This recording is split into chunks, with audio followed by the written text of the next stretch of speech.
India की space agency जिसको ISRO कहते हैं, इसरो, उसकी क्या प्लानिंग है। वो इतनी एम्बिशियस प्लानिंग है कि आप देख कर और सुनकर हैरान परेशान रह जाएंगे। पाकिस्तान है या बाकी दुनिया के ममालिक हैं, स्पेशली जो हमारे मुस्लिम उम्मा की कंट्री है, सो कॉल्ड मुस्लिम उम्मा, वो लोग क्या कर रहे हैं? इससे भी जब हम आगे बढ़ते हैं तो एक और मिशन है और उसका नाम है आदित्य। और ये क्या है? सोलर ऑब्जर्वेटरी, यानी सूरज मिशन। ये सूरज का मिशन है और ये तकरीबन कहा जा रहा है कि कोई 15 लाख किलोमीटर दूर। तो बाकी दुनिया जितना पैसा खर्च करती है, उसके मुकाबले में इंडिया शायद उसके 1/3 खर्च कर रहा है। यानी अच्छी क्वालिटी भी मेंटेन कर रहा है और कम पैसों में वो चीज़ कर रहा है जो शायद उसके 3 गुना या 4 टाइम ज़्यादा पैसों में बाकी दुनिया चाइना है, अमेरिका है, रशिया है। और ये इस सूरज की तमाम डिटेल्स जमा करके लाएगा। अगले 2, 3, 4 साल जब हम देखते हैं तो हमारा हमसाया मुल्क रॉकेट की रफ्तार से ऊपर जाता हुआ नजर आ रहा है। कि कल 5 जो पाकिस्तानी हैं वो इज़राइल पहुँचे हुए थे, ठीक है जी। और वो इज़राइल पहुँचे हुए थे और वो वहाँ जाके कहीं से नौकरी की तलाश में पहुँच गए वहाँ। कि ये हम अपने हमसाया कंट्री की बात कर रहे हैं। ये मैं कोई अमेरिका की, रशिया की या मैं किसी और मुल्क की बात नहीं कर रही हूँ। ये मैं बात कर रही हूँ इंडिया की। कहाँ पहुँच गए वो? अब वो कैसे वहाँ पे इज़राइल पहुँच गए? पाकिस्तान के तो पासपोर्ट के ऊपर तो आप इज़राइल जा ही नहीं सकते। पाकिस्तान जो है ये टोटली जो है करप्ट हैं और टैक्स पूरा पे नहीं करते। अब दहशतगर्दी भी एक बार फिर से सर उठाने लगी है। सिक्योरिटी फोर्सेस के खैबर में इंटेलिजेंस ऑपरेशन के दौरान मेजर मियां अब्दुल्ला शहीद हो गए। दुनिया कहाँ पहुँच चुकी है और पाकिस्तान अभी कहाँ पे खड़ा है। आज हम यही कहते नजर आते हैं, रोटी कपड़ा मकान का नारा। महंगी बिजली, महंगी गैस, महंगाई का तूफान, नए टैक्सेस की भरमार और हुकूमत की जानिब से एक नई उम्मीद कि बहुत जल्द सब अच्छा हो जाएगा।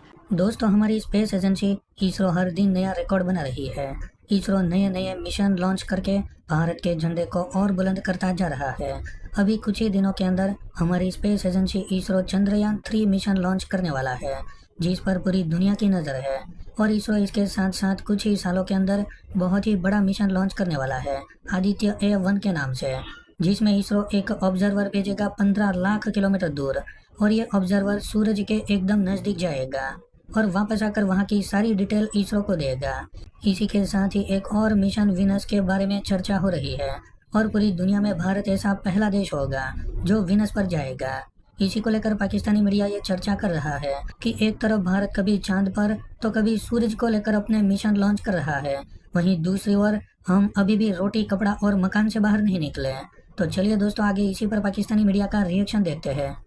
अगले 2, 3, 4 साल जब हम देखते हैं तो हमारा हमसाया मुल्क रॉकेट की रफ्तार से ऊपर जाता हुआ नजर आ रहा है। अगले 2, 3 साल में इंडिया की स्पेस एजेंसी जिसको ISRO कहते हैं, इसरो, उसकी क्या प्लानिंग है। वो इतनी एम्बिशियस प्लानिंग है कि आप देख कर और सुनकर हैरान परेशान रह जाएंगे। देखिए, जो इसरो है वो one of the top space agency कही जाती है दुनिया की, जैसे कि नासा है। यानी 3 कंट्रीज़ अगर आप ले लें, अमेरिका और रशिया और चाइना, तो इंडिया भी अब किसी से पीछे नहीं रहा। और जो हमें नेक्स्ट 3-4 ईयर्स की प्लानिंग नज़र आ रही है, उसमें कौन कौन से मिशंस भेजे जा रहे हैं। और चंद्रयान का बजट है 615 करोड़ इंडियन रुपीस। जैसा मैंने आपको कहा कि 1 महीना सफ़र में लगेगा और कोई तकरीबन 23 अगस्त तक ये चांद की सतह पर लैंडिंग होगी। ऐसे ऐसे मिशंस जा रहे हैं कि अगले 3 to 4 ईयर्स में आप देखेंगे कि ये रॉकेट का जो मैंने बात की थी ना, उसका हवाला दिया था, वो इसलिए कि रॉकेट की बात हो रही है ना, साइंस की बात हो रही है इस वक्त और स्पेस मिशंस की बात हो रही है। तो 2 ऐसे और मिशन हैं जो हम नेक्स्ट 2 to 3 ईयर्स में देखेंगे, स्पेस मिशंस जो कि इसरो के तहत ही जाएंगे। एक तो है जी नाविक। अब नाविक क्या है? नाविक है GPS सिस्टम इंडिया का। अब नाविक के लिए एक और सैटेलाइट भेजने की तैयारी हो रही है, नाविक इंडिया सैटेलाइट। लेकिन इससे भी जब हम आगे बढ़ते हैं तो एक और मिशन है और उसका नाम है आदित्य। और ये क्या है? सोलर ऑब्जर्वेटरी, यानी सूरज मिशन। ये सूरज का मिशन है और ये तकरीबन कहा जा रहा है कि कोई 15 लाख किलोमीटर दूर तक जो है ये भेजा जाएगा। अब ये जो सोलर ऑब्जर्वेटरी है, आदित्य नाम इसका रखा गया है, और ये इस सूरज की तमाम डिटेल्स जमा करके लाएगा। अब आप ये देखें कि ये हम अपने हमसाया कंट्री की बात कर रहे हैं। ये मैं कोई अमेरिका की, रशिया की या मैं किसी और मुल्क की बात नहीं कर रही हूँ। ये मैं बात कर रही हूँ इंडिया की। कहाँ पहुँच गए वो? देखिए, बात तो हम कर रहे हैं रशिया और अमेरिका के स्पेस रेस की, लेकिन इस रेस में, इस स्पेस रेस में इंडिया क्या करने जा रहा है कि आप जानते हैं? इसरो नासा से पहले वीनस पर जाएगा और वो ईयर होगा 2025, और 2025 यानी वीनस मिशन के सिर्फ 5 साल के बाद इसरो का एक और एम्बिशियस प्लान है। और आपको पता है वो क्या प्लान है? इसरो का प्लान है कि 2030 तक इंडिया का अपना स्पेस स्टेशन होगा। तो बस ये अब आपको पता चला होगा कि जो मैंने कहा था कि रॉकेट की रफ्तार से ऊपर जा रहा है, तो इसीलिए मैंने कहा था। इसमें एक कमाल की बात ये कही जाती है कि दुनिया की जितनी भी स्पेस एजेंसीज़ हैं वो जितनी कॉस्ट लगाती हैं और जितना हैवी उनका बजट होता है, जैसा कि नासा का बजट कहा जाता है कि तकरीबन $24 बिलियन होता है एनुअली, तो इसरो का इससे बहुत ही कम होता है, लेकिन काम जो है वो वैसे ही करके दिखाया जाता है। तो चलें, खैर अभी हम 2030 तक तो बात कर सकते हैं, लेकिन देखेंगे हम इसी मंथ के अंदर चंद्रयान लॉन्च 3। हम कहाँ पे खड़े हैं? हम सिर्फ इसीलिए कि हम सिर्फ जिसे कहते हैं जोक्स बना लें, इसके अलावा हमें क्या आता है? हमारी रिसर्च एंड डेवलपमेंट यहाँ पर स्पेस टेक्नोलॉजी में कहा है। वैसे तो बाकी चीजों में भी बहुत दूर खड़े हैं हम लोग, लेकिन हमारा इदारा है स्पार्को, स्पेस टेक्नोलॉजीज के ऊपर वो काम करता है, लेकिन वो कहाँ पे खड़े हैं? यकीनन मैं ये नहीं कहता कि जी वो रशिया जितना पैसा लगा ले, चीन जितना लगा ले, हिंदुस्तान जितना लगा ले, अमेरिका जितना लगा ले, लेकिन अपनी हैसियत के मुताबिक तो कुछ ना कुछ लगाए और कम से कम कोशिश तो करे कि यार हम ये चीज इस मिशन पे काम करें। आज के 3 साल बाद, 5 साल के बाद हमारा ये मिशन जाएगा। मुझे पता है कि 2023 का 2024 में भी पॉसिबल नहीं है। तो ये वो चीजें हैं जिसके लिए बजाय इसके कि हम लोगों को उस लोगों के वो कहते हैं ना गिरते शाहसवार मैदान जंग में, वो क्या गिरे जो घुटनों के बल चले। यानी वो लोग जो अटेम्प्ट ही नहीं करते, उनकी क्रैश लैंडिंग क्या होगी या उनकी उसका मिशन फेल क्या होगा?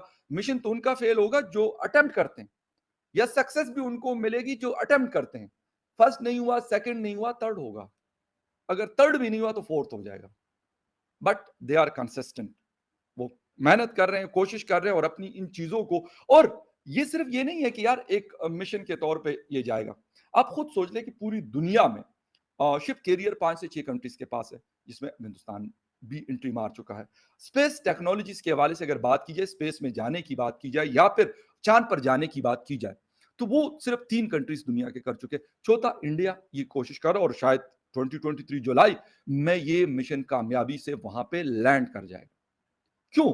उसकी वजह ये है कि उन्होंने पहले जो गलती की दूसरे में उससे बेहतर काम किया, दूसरे में जो गलती की अब यकीनन तीसरे में उससे बेहतर काम किया होगा।